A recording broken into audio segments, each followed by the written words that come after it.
बिस्मिल्लाहिर्रहमानिर्रहीम। नाज़रीन, इस वक्त मेमन आवाज़ पार्किंग एरिया में मौजूद है जिलानी सेंटर के। और जैसे कि हमने कहा था कि जिलानी सेंटर की बड़ी अजीब कहानी है।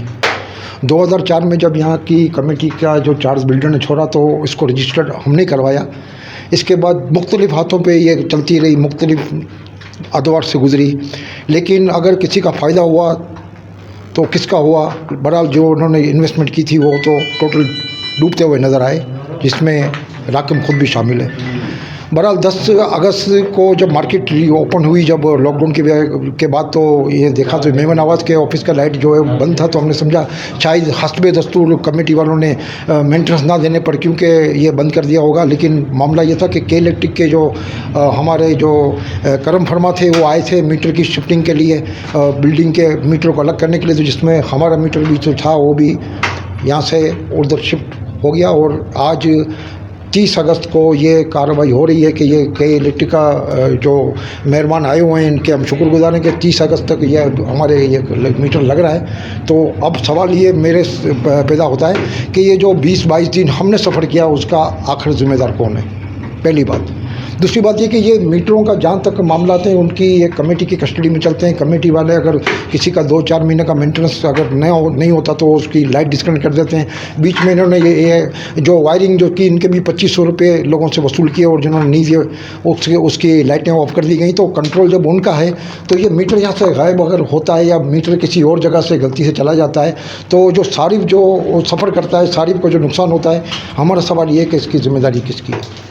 तो हम ये के इलेक्ट्रिक के जो लोग आए हुए हैं इनका हम शुक्रगुजार हैं कि उन्होंने आज 30 तारीख को ये हमारी दार्द रसी की और ये मीटर लगा रहे हैं।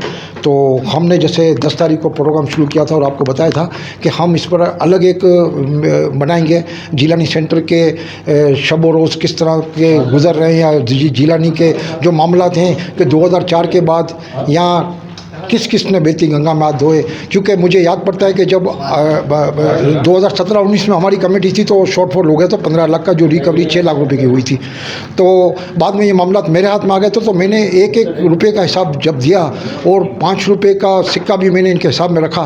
तो जब मैंने इनसे हिसाब मांगा तो इन्होंने मुझे टारगेट किया। जैसे कि सब लोगों को पता है कि मामला लिटिगेशन में चले गए थे और कोर्ट की तरफ से नोटिस, हमने इनको लीगल नोटिस भी इशू करवा दिया जिन्होंने जवाब भी दिया। लेकिन हम लिटिगेशन में जाना नहीं चाहते।